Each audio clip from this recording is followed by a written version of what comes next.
Estamos esperando o nosso convidado de hoje, que é um dos empresários mais talentosos e mais dedicados do cenário pop atual. É uma pessoa que eu considero um grande amigo e de quem eu sou muito fã. Daqui a pouco entra Felipe Simas no nosso bate-papo, no nosso Insta Live de hoje. Olá, Fábio Damone, Santiago, Diego Jimenez, Bruno Meia, meu pai, seu Oswaldo. Hoje vai ser bem... A Suzy Campos, que é uma pessoa que eu adoro. Hoje vai ser bem legal a conversa. Eu acho que a ideia... Eu não sei até o que vocês pensam sobre isso, mas a ideia é pelo menos 1, 2 vezes por semana eu trazer gente do showbiz para falar sobre o cenário atual. Opa, já temos Simas aqui. Sobre o cenário atual, falar sobre como estão as perspectivas, né, do mercado para esse tempo de... Mestre Felipe Simas, tudo bom? Salve, Sérgio. Como é que você está? Tô bem, cara. Tô com medo da minha conexão, mas vamos lá. Não, tá boa, tá boa, tá boa. Eu tô Tá boa. na verdade, Você 3G. já mandou economizar a piscina Economizar o você quê? a piscina, você viu o pronunciamento do presidente hoje, que eu acho que foi muito importante, porque ele mandou desligar a energia da piscina. Foi um ato de patriotismo. Ainda bem que eu não vi isso aí, Sérgio. Tô mandando uns convites aqui para umas pessoas. Minha segunda vez fazendo uma live, Sérgio. Então, tô aproveitando aqui. Eu tô adorando, assim. Eu acho que você abre uma ideia que eu tô tendo de justamente chamar a gente do showbiz para discutir quais são as soluções, né, que a gente vai encontrar para esse momento tão estranho pelo qual a gente está passando, né? Sim, sim. Mas Aliás, você está fazendo esses encontros diários, semanais? Como é que você está diários, fazendo, Sérgio? diários. Que Diários, demais, eu falei cara. para eles todo dia às 7 da noite, pelo menos de segunda a sexta. A gente fez Charles Miller, fizemos o Henrique Portugal também, que deu uma lição Pô, de economia. adoro o O Henrique. PJ, Adoro o da Henrique. Quest. Ontem foi o Lucas Silveira, da Fresno. Pô, o Lucas fez a E direção hoje... musical do último trabalho da Manu. Não sei se ele chegou a falar sobre isso. Ele faz a direção musical do show também. Isso é muito bacana. Agora, ô Simas, Diga. vamos começar a despachar essa chatice logo. Explica de uma vez por todas qual é essa questão da Ana Vitória, que está sendo acusada de cobrar dos fãs. Explica isso de uma vez por todas, depois a gente fala o que interessa. Bora, deixa eu acabar meus convites aqui, mandei e foi. Cara, vamos lá. Assim, a primeira coisa, quando toda essa história começou, e eu comecei a perceber que a gente não ia mais fazer show esse ano. Peraí, vamos lá. Tá chegando bem aí? Tá me ouvindo aí, Sérgio? Para mim a conexão tá boa. A conexão tá meio estranha. Como é que tá para vocês aí? Não, para mim tá ok. Tá boa? Então tá. Então vamos lá. Cara, Aí a história começou? O primeiro momento, quando eu entendi que não faríamos mais show esse ano, né? A gente tinha alguns shows marcados. Tá, pra mim tá bom também. Tá. A gente ainda não comunicou.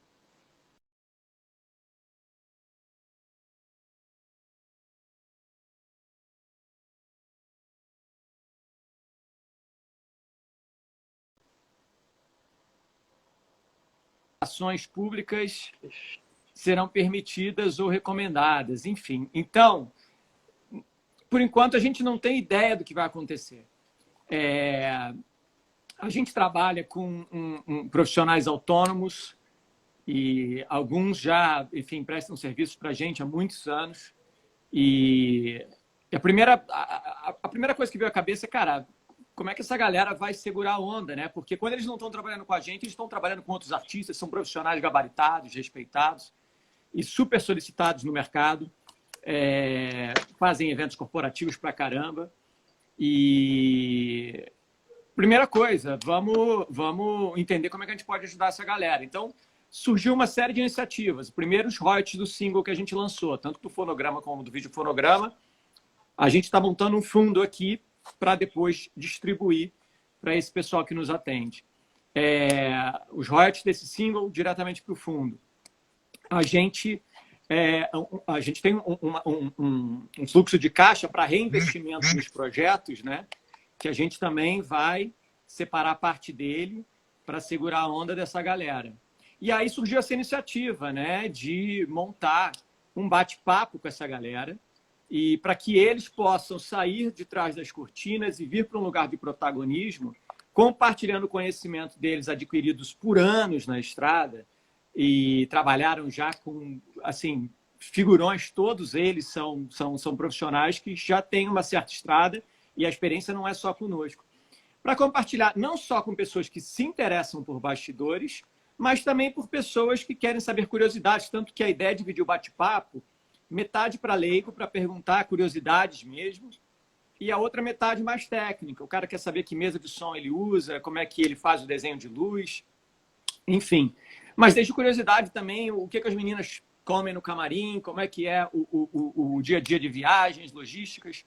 Enfim, esse é o propósito, né? E é como hoje eu postei nos meus stories, eu acho assim, a grande questão foi ter usado a palavra live, né? Então, isso, as pessoas não se deram ao trabalho de ler a página do projeto, porque lá está tudo explicado, sabe? Existe uma live com as meninas no final? Sim, é um bate-papo com elas, assim como a gente vai ter bate-papo com todos os outros. Não é uma live musical, não é um show. Mas o que acontecia? Alguns fãs estavam sedentos por live, sabe? Mas, então, tudo que a gente postava, ou eu ou elas, vinha sempre nos comentários, e a live, a live, a live, a live. A gente está, sim, conversando com marcas para poder viabilizar uma live delas. A gente quer fazer, a gente deve fazer, mas esse projeto não podia esperar. Então, a gente soltou esse projeto e eu acho que, assim, não foram haters, sabe? Eu acho que foram pessoas mal intencionadas mesmo. Sim. Ou, de certa forma, é muita falta de compaixão, sabe, Sérgio, detonar um projeto desse. Então, assim, a pessoa não leu, não se informou, foi lá, detonou no Twitter. O Twitter é um mundo encantado, em que 1% das pessoas reverbera como se fosse 100%. Vai lá o jornalismo, que baseado em cliques, sabe, orientado por cliques, e pega uma manchete e completamente sem sentido, e aquela manchete toma uma proporção, porque as pessoas saem compartilhando sem se dar o trabalho de acessar a página do projeto, e aquilo toma uma proporção do tamanho que tomou. É uma pena, Enfim, mas o projeto está aí, está de pé. Esses profissionais, eles vão conversar com as pessoas que tiverem interesse. Se a pessoa não tiver interesse, não precisa comprar o pacote, não tem problema nenhum. E é isso, é uma maneira de tirar esses caras. Como eu falei, não é uma doação, não, é uma remuneração, entende? Esses caras vão estar lá compartilhando o conhecimento deles. Quem tiver interesse de receber um pouco desse conhecimento, vai fazer um investimento que eu acho que é super em conta pelo que a pessoa vai receber, sabe?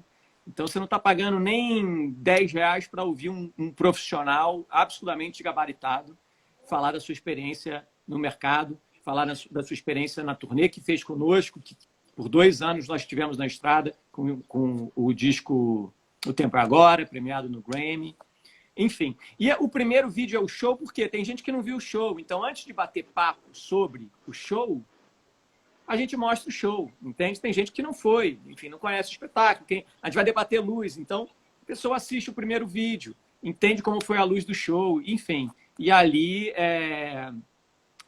podem surgir outras perguntas ou curiosidades que as pessoas queiram fazer ou tirar durante as lives. É o que eu estava falando, é uma pena. Eu podia usar essa palestra, mas não é uma palestra. Mas se eu usasse a nomenclatura palestra, eu não teria dado 1/10 da confusão. Mas, enfim. Um beijo para a Carioca que está assistindo, uma amiga minha aqui. Que tá... na verdade não é um casaco, é uma camisa do Real Madrid. Agora vamos ao que interessa. Uma coisa que eu acho muito admirável em você como empresário, a gente já teve conversas assim, você pegou aquele exemplo de retidão profissional do Los Hermanos, né? Só que levou ele para um universo mais pop. Né? Eu queria saber como é que foi isso, como é que foi essa tua sacação? Foi de observação dos Los Hermanos? ou até mesmo a tua experiência que você é formado em business na Suíça. Como é que foi isso? Como é que você juntou isso? Cara, eu tenho uma admiração gigantesca por Los Hermanos e eu acho que, assim, todo mundo tem exemplos em que se inspiram, né? Então, eles não são os únicos, mas eu sigo muito uma premissa, Sérgio, que eu repito, é meio que um mantra para mim. Sempre digo, it's all about music. Por mais que a gente faça estratégia de divulgação, de promoção, enfim, a médio e longo prazo, tudo vai ser pautado pela obra daquele artista, né? E eu vejo a história do Los Hermanos, eu tenho envolvimento com eles, quem me conhece já deve saber um pouco, que eu cheguei a produzir alguns shows e foi muito produzindo os shows deles que eu entendi que aquilo era uma profissão para mim. Uma admiração muito grande, porque eu lembro assim, o último show que eu, pelo menos, fiz do disco 4, né, o último disco que eles lançaram oficialmente, eles tinham uma média de público pelo menos em Curitiba, a gente fazia show para 2.000 pessoas, não mais do que isso, sabe? E depois desse hiato, e quando eles começaram a ensaiar alguns retornos, o público foi crescendo exponencialmente, conquistando novas gerações, tudo isso pela força da obra que eles deixaram, né? 4 discos incríveis, os 3 últimos discos, nenhum tem um hit próximo da dimensão que teve a Ana Júlia do primeiro, mas são discos impecáveis, assim, da primeira à última música. Para os fãs são 12 hits, sei lá, 11, 12 hits, sei lá quantas músicas em cada álbum, né? E eu brinco sempre com isso, né? Eu sempre falo, quando a Vitória a gente tem uma coisa muito intocável que são os discos. Eu falo com ela, a gente pode experimentar nos singles, nos EPs, a gente já fez show de carnaval, show de crianças, mas quando a gente fala de disco, ali eu falo, aqui é o patrimônio para o resto da vida, a discografia de vocês. Então a gente tem um cuidado, um carinho muito grande na hora de conceber cada álbum, entendendo como isso pode reverberar por gerações, sabe? O que eu acho admirável, a gente já conversou sobre isso também, às vezes quando eu dou algum tipo de palestra, eu falo que todo artista tem que ter muito entre aspas, um chato. Né? Um cara que acredita e muitas vezes toma a frente da assessoria de imprensa ou de tudo. E você foi o chato no Thiago York, né? Eu lembro até um dia que eu estava no meio da cobertura do Rock in Rio e você procurando a Carol Nogueira, que trabalhava na Veja Online, para falar do Thiago, para divulgar. Eu queria que você falasse, porque muita gente que está assistindo aqui é de banda e tal, qual é essa importância do empresário na vida do artista, né? Essa coisa de você não virar só uma coisa extrativista, mas você firmar uma parceria, né, com o artista. Sim. Que é o que você fez com o Thiago e faz com a Ana Vitória e com a Manu também, né? Eu costumo dizer, Sérgio, que, como você falou, né, eu estabeleço uma parceria com o artista, não me coloco num papel, às vezes, distante de empresário e que tem uma equipe em campo. Eu gosto de ir a campo, por isso que eu tenho sempre um elenco muito reduzido de artistas. E como você mesmo disse, eu nunca tive problema em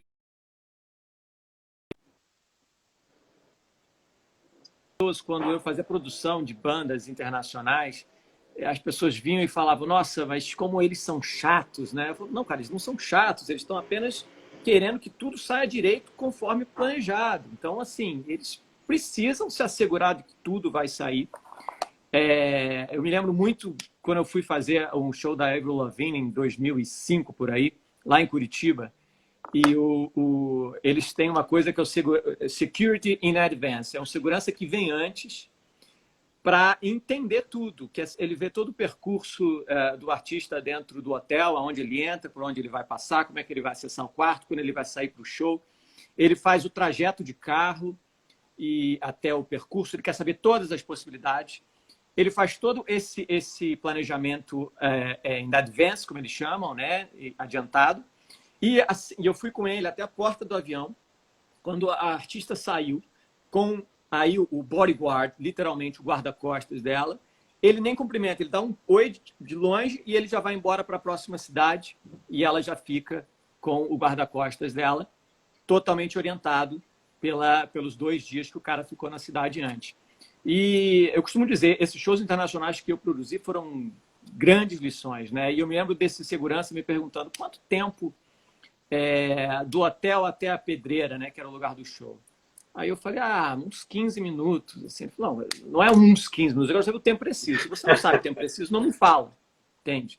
E ali eu falei, cara, é óbvio, né? Porra, não é uns 15 minutos. Então, essa coisa chata dos gringos, eu realmente incorporei, sabe? Eu sou um chato. E como você mesmo falou, cara, eu sempre fui um rato de ficha técnica. Então, eu sempre soube quem era todo mundo. Eu sabia quem era o Sérgio Martins, entende? Então, você deve ver no teu histórico de mensagens lá do Facebook uns convites lá de 2011 para ir assistir o show do Thiago no Café Paon, que era um café lá em Moema, né? Eu imagino você... Pô, que porra é essa? Quem é esse cara, sabe?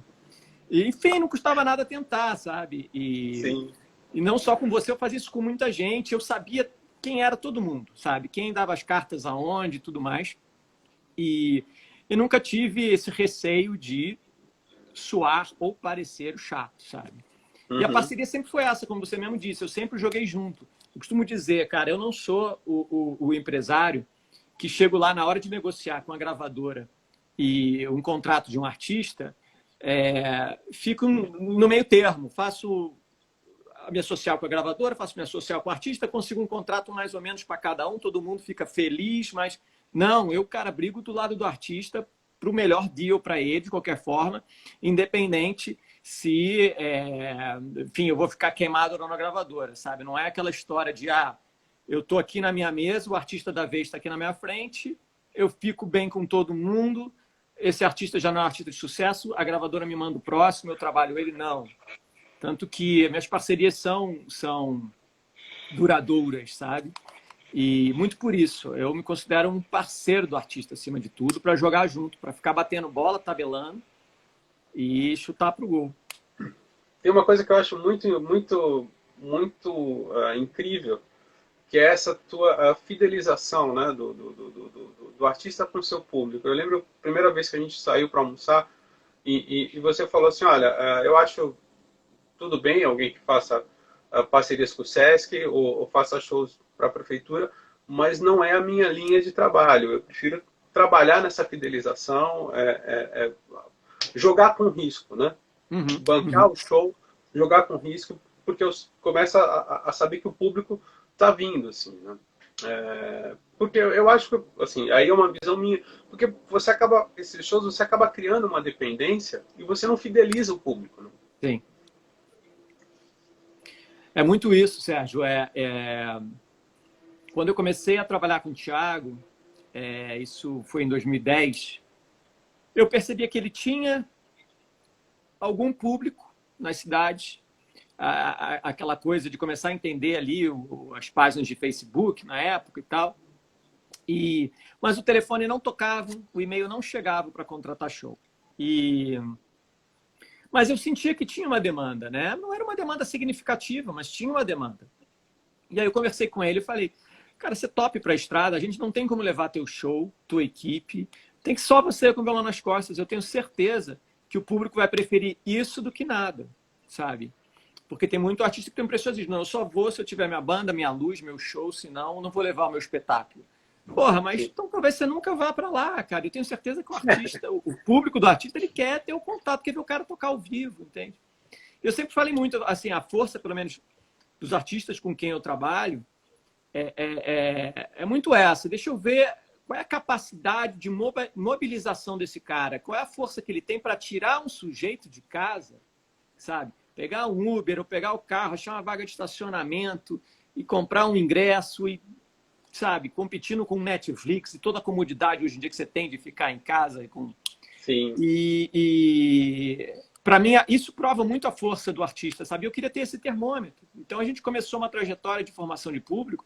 A gente ia numa estrutura muito enxuta, eu comprava as passagens aéreas com 3, 4 meses de antecedência para pagar a menor tarifa. Assim, as contas, elas eram absurdamente apertadas. Então, o ingresso era barato, né, para para não criar uma limitação.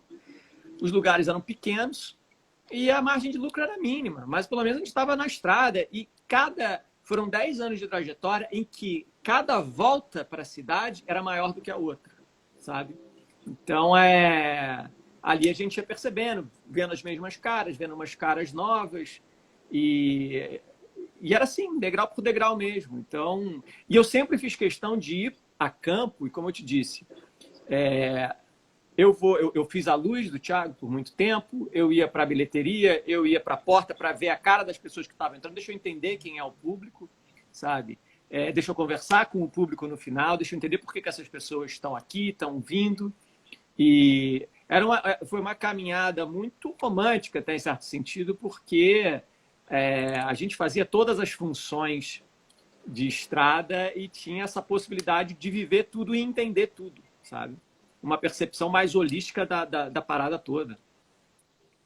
Uma das minhas histórias, entre tantas prediletas da Ana Vitória, é quando você tinha acabado de contratar elas foram fazer um show lá num puxadinho, acho que era o puxadinho, né? Puxadinho da Vila. Ali. Puxadinho da Vila. E o show foi um desastre. Aí elas contam que olharam para você e você balançava a cabeça. Elas adoram essa história. Enfim, né? Eu brinco que tem uma pimentinha ali que eu não chegava a balançar a cabeça. Mas foi engraçado, era um sarau, enfim. Então o público era basicamente formado por outros artistas, convidados. Então, eu me lembro que a gente havia lançado um dia antes ou no dia seguinte a gente ia lançar o vídeo pelo Brasileiríssimos, que acabou, enfim, estourando e criando uma expectativa grande em torno delas. Mas foi engraçado mesmo, porque elas estavam lá super tímidas, era um monte de artista com mais experiência do que elas, naturalmente. E elas ficaram muito acanhadas. Mas aí, esse tempero que elas contam para você é uma observação delas. Mas eu fiquei assim, tipo, fazia parte, né? Primeira vez que elas estavam subindo num palco, mas eu, enfim, nunca deixei de acreditar que aquilo ali era parte do processo de evolução. Enfim. O incrível é que elas são duas personalidades completamente diferentes. Assim, né? Como é que você lida com uma ou com outra? Você lida com as duas em conjunto? Você lida separadamente? Como é que funciona isso? Pô, Sérgio, cara, eu acho assim, eu acho a relação delas uma coisa muito bonita, porque Sim. Elas se complementam de uma maneira, sabe? Até assim, quando uma está mais cabisbaixa ou está mais...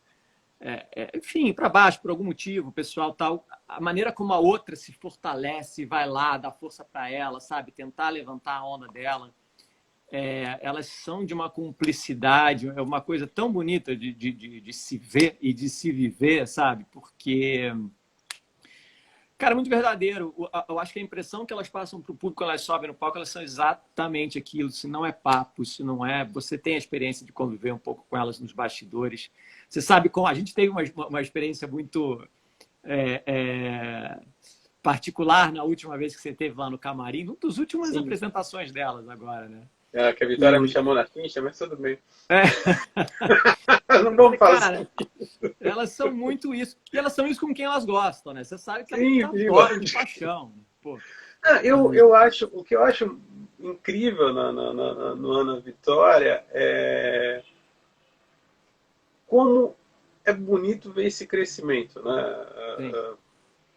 Sei lá, do show do Cine Joia, ou do show do em São Caetano que eu fui assistir, até a apresentação delas, foi no Dia Internacional da Mulher, né? No Parque do Ibirapuera, e elas cantando com orquestra, que não é fácil você cantar com orquestra, né? Eu acho muito bonito como você vê como elas estão crescendo, né? Isso eu acho muito legal, assim. Você como empresário deve ter até obviamente você tem um gosto até maior, assim, né? Porque são tuas meninas, né? É uma criação tua, né? Sim. Às vezes a gente vive momentos assim incríveis nos bastidores, quando às vezes a gente está olhando ali aquela performance e às vezes um filme passa na nossa cabeça, sabe? A gente volta 4, 5 anos lembrando de certas situações e olhando aonde tudo aquilo chegou, né? quem não teve ainda a oportunidade, eu até falo um pouco sobre isso num documentário que tem na Netflix chamado Ana Vitória, Muito legal. Araguaína, Las Vegas. Que eu brinco que é um conto de fadas mesmo, assim, o último conto de fadas da indústria fonográfica. Porque essa coisa delas realmente mandarem uma mensagem, e elas não tinham mesmo pretensão artística. Elas brincam muito com isso, porque a primeira pergunta que eu fiz para elas foi qual é a pretensão artística de vocês? E elas, o que é pretensão artística e tal? A gente não tem essa parada. E porque, de fato, eram duas estudantes, uma de medicina e outra de direito, que gostavam de fazer música. E eu fiz um convite inusitado e elas aceitaram. E depois que elas tiveram uma experiência de um final de semana num estúdio em São Paulo e que a gente lançou esse material 2, 3 meses depois, a vida delas nunca mais foi a mesma. E, enfim, é uma história que, enfim, a gente se orgulha muito. E como você mesmo falou, Sérgio, assim, quando a gente olha para o palco e vê as artistas que elas se tornaram, é emocionante. Eu acho muito legal que eu tive a possibilidade de ainda pegar essa virada, né?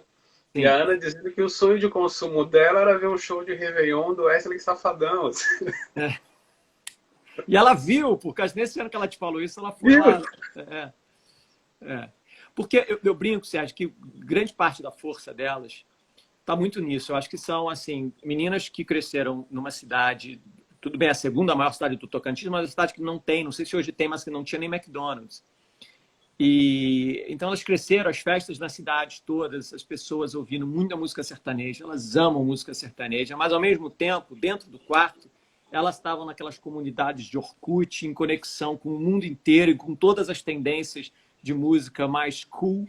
E aí tem esse caldeirão e essa combustão, sabe? Porque elas não podaram o lado mais popularesco delas e elas tiraram o melhor também desse acesso que você tem hoje a tudo que rola no mundo. Então, dentro do quarto elas tinham esse acesso, fora de casa elas tinham aquela realidade lá de Araguaína e elas juntaram o melhor dos dois mundos, sabe? Então, elas têm a coisa do cool, como elas têm a coisa do popularesco, e isso é uma fórmula bombástica. Tem duas coisas também que eu queria comentar com você, e aí a gente pode até falar sobre a Manu, que é o seguinte. Vocês fizeram um primeiro disco da Ana Vitória, que era um disco acústico, né, que a gente até brincou, falando que era o pop rural. Travou um pouco, Sérgio. Tá. Aqui tá. Tá. Vocês fizeram o primeiro disco Travou. Travou? Tem até o primeiro disco da Ana Vitória. A gente fez o primeiro disco da Ana Vitória. Que era uma coisa mais... era um folk fofo. Dá pra ouvir? Voltou. Dá pra ouvir? Não. Voltou, então. Que era um folk fofo, que criou uma tendência, né? Todo mundo começou a fazer isso. E aí você foi o cara que falou, não, vamos para a direção oposta. Você fez um disco que era mais voltado com guitarra. Sim. Né? E a outra coisa que eu acho incrível, assim, como é que você preserva elas? No sentido, assim, de, obviamente, elas fazem sucesso, então tudo que elas fazem reverbera, assim, como esse mal entendido e tal, isso aqui. Como é que você conversa com elas para se preparar com isso?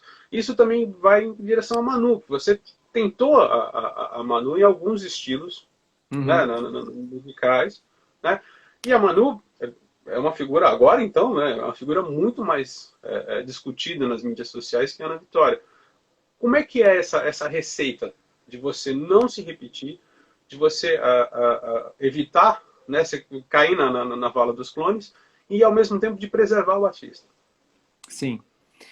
Como você bem falou, né? O primeiro disco delas, que foi a grande explosão, foi inclusive um primeiro disco já nomeado a melhor disco de pop contemporâneo ao Grammy e que ganhou de melhor canção. A ideia de ir para um segundo disco com uma outra estética, mais pop rock, oitentista até. A gente teve o baterista do Tears for Fears tocando no disco, o guitarrista que gravou Black or White do Michael Jackson fazendo solos. E a ideia era um pouco essa, assim, sabe? Ó, agora que está todo mundo... A gente foi fazer uma festa numa sala. Essa sala bombou, tá todo mundo ali nessa festa, a festa está muito legal. Mas agora vamos respirar o ar, vamos para uma outra sala. Não que a gente vai abandonar essa sala, mas vamos montar uma outra festa ali numa outra sala, beber de outra água, de outra fonte, e se reinventar um pouco, sabe? Não que a gente esteja abandonando, mas vamos reinventar, vamos. E, enfim, como eu disse, elas são muito ecléticas, sabe? Então, elas vão desde a música gospel, que elas amam, a música ao sertanejo. Então, ali tem muito material, sabe? Tem muito material. Dá para fazer um disco com cada vertente diferente, sem corromper a essência da canção, né? Que as composições da Ana têm uma identidade muito forte e que são experimentadas em diversas vertentes musicais e servem para diversas vertentes, né? Como ela tem composição com o Matheus, do Matheus e Cauã, como, enfim, com tantos outros artistas de outras praias, né? Com a Manu é uma artista mais multifacetada, né? A Manu, eu gosto de dizer que ela é uma grande contadora de histórias, né? Então, as músicas dela sempre foram muito autorreferentes, né? Então, são todas as composições falam da vida dela. Depois ela escreveu um livro que o personagem principal é o alter ego dela aos 17 anos. Ela tem uma série escrita que é uma série também autorreferente, enfim, dela tirando onda da cara dela mesmo, que é o Garota Errada, que existe em formato de web, a gente adaptou para formato de Instagram, para ela ter essa vida paralela enquanto ela está na casa. E a Manu tem muitos projetos de audiovisual, na verdade. Nosso foco maior, quando ela sair da casa, vai ser em relação ao audiovisual no primeiro momento, mas sem nunca deixar a música, porque a grande paixão da Manu é a música. E ela se fez com a música, né? Ela tem, inclusive, uma composição em parceria com a Ana, e ela teve o último trabalho produzido pelo Lucas. Ela ama trabalhar com o Lucas. O show dela é dirigido pelo Lucas, o show que a gente estreou em dezembro do ano passado. E teve isso, a Manu, o primeiro disco que a gente lançou pela Universal, já tem uns 3 anos, que é o Manu, ela estava numa onda de querer experimentar o pop Selena Gomez mesmo, sabe, de internacional. A gente fez uma turnê com mega produção, com, assim, iluminação, bailarino. E ela fez aquilo, cara, como tudo, com muita dedicação. E aí ela percebeu, falou, não, cara, não é minha onda isso. E ela também, ela vai se redescobrindo, sabe, Sérgio? E ela está super feliz com esse último trabalho dela, com o Lucas. A gente ia voltar com essa turnê agora, mas, enfim, a gente tinha shows marcados para junho, julho e agosto. Você vai ter uma porcentagem do prêmio, não? Oi? Você vai ter uma porcentagem do prêmio do Big Brother, não? Não. O prêmio do Big Brother, pô, aquilo, os 3 meses que ela passou lá dentro, pelo amor de Deus, né? Ela merece... enfim, a gente está louco para reencontrar. Esses dias ela estava escutando a Ana Vitória e aí ela foi, falou meu nome, olhou para cima e eu estava comentando com as meninas aqui, eu estava falando, cara, eu escutei uma frase inteira ali quando ela falou meu nome, que foi mais ou menos assim, tipo, cara, deu certo essa parada, porque foram muitas conversas antes dela ir para lá, muito, enfim, obviamente, um receio natural, né? É uma exposição gigantesca, são riscos que ela iria correr em relação à imagem, à carreira dela. O propósito total dela entrar lá era a carreira. Mas eu sempre tive muito seguro porque eu via a segurança que ela tinha na semana em que ela foi confinada, sabe? Ela estava muito segura do que ela estava fazendo. E ela virou para mim, e uma das últimas coisas que ela falou... A palavra final tem que ser sempre do artista? Desculpa. Sérgio, cara, eu me vejo um pouco como um espelho. Eu sou o cara que eu não falo o que o artista tem que fazer, eu tenho que deixar de fazer. Eu falo, assim, o que ele está querendo fazer, eu sirvo como espelho. Eu coloco um espelho na frente dele e falo assim, é isso. Essa é a minha visão sobre o que você está querendo fazer, sabe? Você acha que está bonito, que está legal, que não está? Enfim. Eu acho que a última palavra tem que ser sempre do artista, sim, porque... a verdade é o que vende, sabe? E acho que o meu papel, às vezes, é fazer essa reflexão se ele está sendo, de fato, coerente com a verdade, com a essência dele, porque existe uma grande tendência, principalmente nos dias de hoje do artista, de se submeter ao julgamento alheio e isso acabar fazendo com que ele se pode. E isso é um dos maiores atentados à produção artística, porque é aí que nós perdemos... a genialidade de alguns, sabe? enfim, eu acho que hoje isso existe de maneira muito mais forte do que em qualquer outra época, sabe? Porque o artista lança uma coisa, ele corre para as redes sociais para ver o que estão falando, né? E aquela reação imediata. E, enfim. Mas voltando, eu estava falando com a Manu, a última coisa que ela me falou, antes da gente se despedir, ela falou, eu vou ganhar esse programa. E eu já tenho repetido alguns, depois que rolou o lance do quarto branco, e que ela realmente entrou no jogo de vez, eu falei, cara, agora ninguém segura a Manu, não. Ela vai ganhar essa parada, sabe? Porque até antes do quarto branco eu estava muito receoso com ela lá dentro. Na minha cabeça eu falava, já deu, cara. Ela já deu o recado, já entenderam que tudo que a gente queria em relação à percepção da imagem da Manu, a gente já conseguiu. Eu estava com muito medo, porque quando o jogo se afunila, ele fica mais cruel. E eu estava com muito receio por ela viver aquilo tudo lá dentro. Seriam momentos mais pesados, né? E ela passou majestosamente por isso. Chegou nessa fase final que é a mais leve, né? Em certo sentido, apesar do peso do tempo do programa, mas ela está lá com pessoas com que não tem mais tanta treta lá dentro nesse momento. E agora eu acredito muito na vitória dela. Estamos aqui torcendo. Mas também, assim, se não vencer, já venceu, sabe? O propósito que ela tinha ao entrar lá dentro, que era essa visibilidade. Vou te contar uma história, Sérgio. Quando eu comecei a trabalhar com ela há 4 anos, a primeira coisa que eu falei, Manu, você precisa de um reality show, porque eu quero que o mundo veja a Manu que eu conheço. Você é uma pessoa extremamente interessante. Mas só que as pessoas, assim como eu, ainda tem, assim como eu tinha, né, ainda tem uma visão muito pré-concebida de você em relação aos teus anos de sucesso, 17, 18 anos, Planos Impossíveis, Garoto Errado, que você foi muito grande. Então, ela já era, né, há 4 anos, uma mulher de 23 para 24, hoje ela tem 27, e extremamente interessante, inteligente, com um humor muito refinado, um senso estético apuradíssimo. E aí a minha primeira ideia foi, vamos fazer um reality show. A gente tinha como referência o reality show da filha do Lionel Richie, a Nicole Richie. O reality show chama Candidly Nicole. Oi?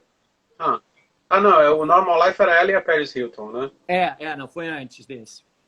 O Candidly Nicole, ele foi uma websérie pela American Online, depois ele teve uma temporada pela VH1, né, uma TV a cabo, e a minha referência com ela era exatamente essa.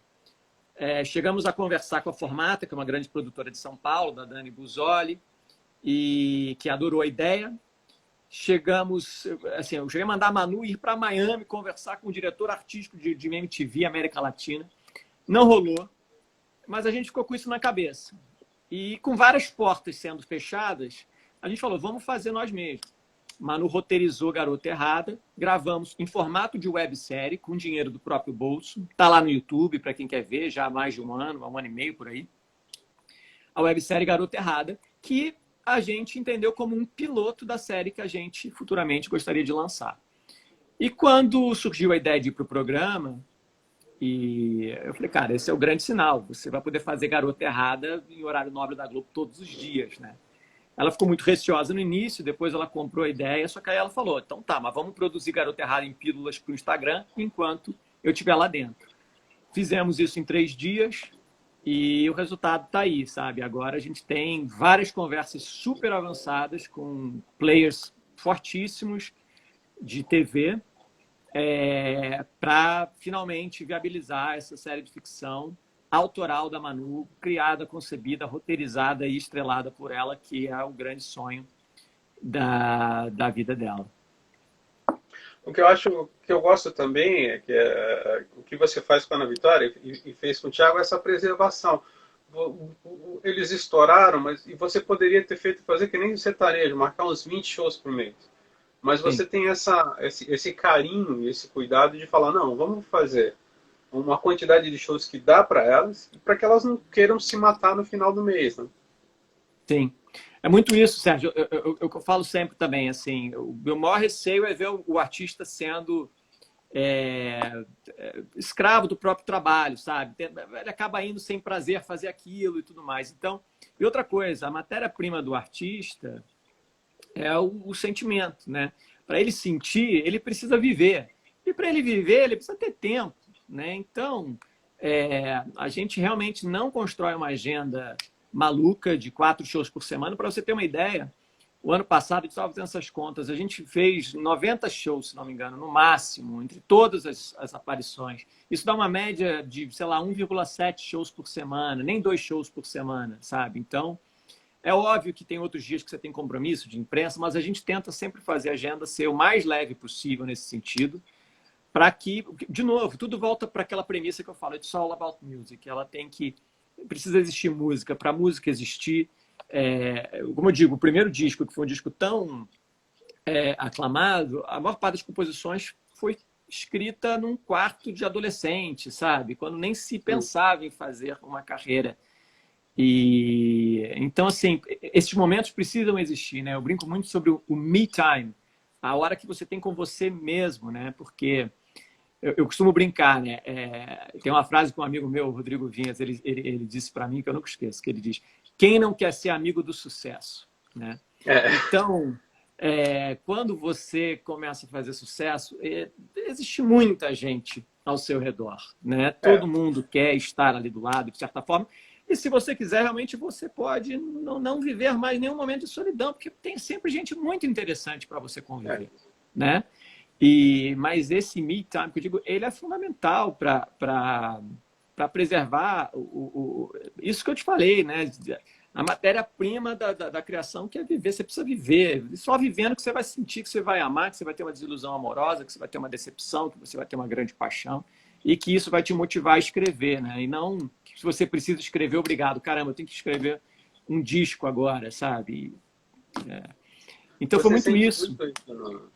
Você sente muito isso na Ana, a gente já conversou sobre isso também, né? Você pega o primeiro disco da Ana Vitória, são letras de uma pessoa que está idealizando uma relação amorosa, né?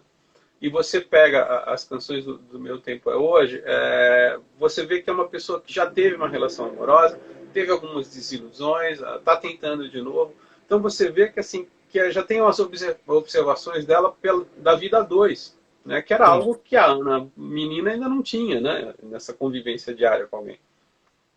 Exatamente, né? O álbum desnuda a compositora, né? Porque, enfim, e é muito bem observado. Você vai percebendo um amadurecimento de uma pessoa ali, né? De outras vivências, né? E que vão gerando outras inspirações. Eu digo muito isso, assim, os anos 20 da pessoa, né? Eles são anos de grandes intensidades, assim como a adolescência, né? Então, o artista tem que aproveitar, porque muito da carreira dela futura vai ser pautada no que ela criou nesses anos 20, porque são os anos mais intensos e são os anos mais inspiradores da vida de qualquer um. É uma coisa que o Elton John falava, né? Falava, olha, você tem 5 anos ali de fartura como compositor, aproveita bem, porque depois ele vai falhar, né? Sim, Você não vai produzir. Você estava falando sobre sucesso, eu adoro uma frase da Madonna sobre sucesso, que ela falava assim: a porta do sucesso ela até abre com uma certa facilidade. A diferença é você ter talento suficiente para permanecer dentro da sala. Demais. Demais. Agora, uma coisa que eu tinha conversado com o Lucas e com os meninos do Antes de você perguntar, só para não perder o gancho, tem uma frase que eu gosto da Madonna também, não que eu concorde, acho uma vez ela disse assim: sabe qual é a diferença entre um popstar e um terrorista? Você sabe, por acaso, qual é a diferença, Sérgio? Não. Diferença o quê? Popstar e? Entre um popstar e um terrorista. Não. É que com o terrorista você pode negociar.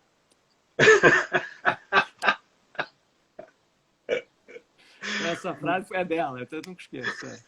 Mas desculpa te interromper. Uma coisa que eu acho assim, eu tenho visto, nunca se produziu tanta música pop boa nos últimos tempos. Você, com a Ana Vitória, produziram Nave, que foi uma revelação, mas ao mesmo tempo essa música ela tem dificuldade em ultrapassar né, uma barreira de rádio, de popularidade. O que está faltando, Simas?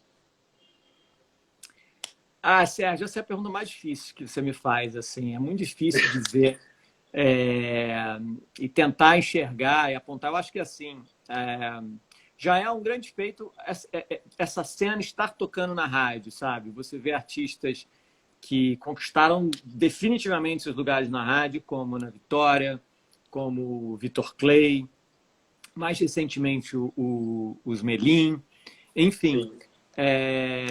Eu acho que isso já é um grande feito, porque eu me lembro quando, em 2015, o Thiago lançou seu primeiro disco 100% em português, eu coloquei como meta na minha cabeça, eu vou colocar uma música na rádio. E eu me lembro do quão difícil foi, sabe? Foi um trabalho de ir visitar rádio. Na época, a Rádio Jovem de maior audiência era a Rádio Mix. E o meu objetivo foi... Tanto que eu me lembro que eu contratei um divulgador de rádio, e o divulgador de rádio ele me cobrava por...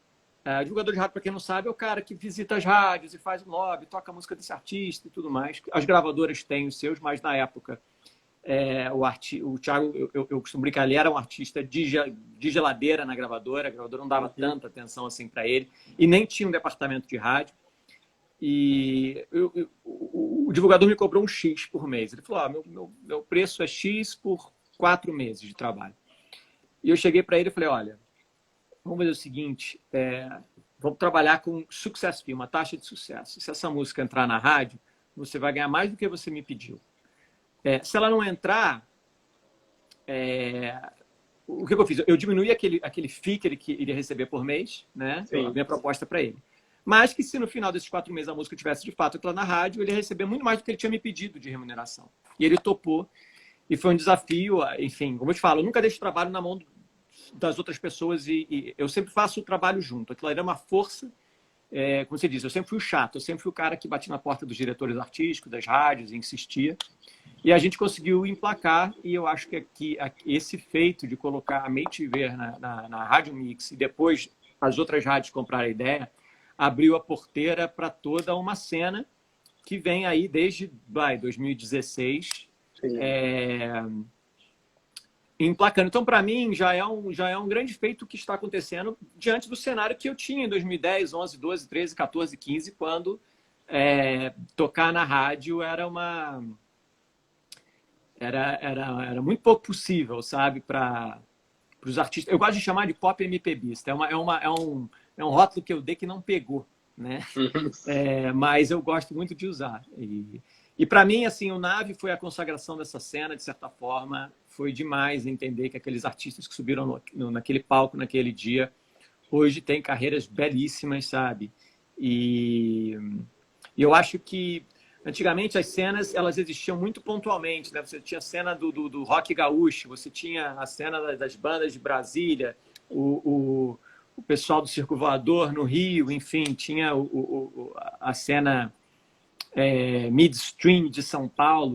Hoje a cena ela não é mais pautada por localização geográfica, mas toda essa galera do que se convencionou chamar de pop vibes, eu não gosto muito dessa nomenclatura, mas fica mais fácil para entender. Eu gosto do pop MPBista. É uma galera que se conversa, é uma cena. Eles estão sempre juntos, eles compõem juntos, eles fazem parcerias um na música do outro, e eu acho isso lindíssimo. Assim, é uma cena muito bonita de ver acontecendo. Agora, sim, mas a gente já está chegando no final do nosso bate-papo, o Instagram corta. Eu queria te agradecer muito pela gentileza de você dar essa entrevista, de você dar essa aula para as pessoas. E eu queria que você encerrasse com um conselho. Sei lá, eu estou montando uma banda, eu estou me lançando solo. O que Felipe Simas diria para essa pessoa para começar essa carreira? Cara, Sérgio, eu recebo muito e-mail com gente me mandando material e tudo mais. Muita gente, eu acho que se inspira na história de Ana Vitória, que acabou virando uma história de ficção. Inclusive, tem meu personagem lá, e aquilo tudo é fictício, mas exige uma pontinha de realidade. Eu acho assim, não deposite sua esperança numa figura externa, sabe? Em alguém que vai te descobrir e que vai fazer a tua história acontecer. A sua história é você que faz, sabe? É você que vai fazer acontecer. E os pontos vão se ligar se você se dedicar e acreditar no seu trabalho. é muito isso, sabe? Não coloque esperança, não deposite suas frustrações por não ter uma figura externa te dando um apoio, sabe? Hoje, os meios de produção, os meios de promoção, os meios de distribuição são muito democráticos. Eles são muito acessíveis, né?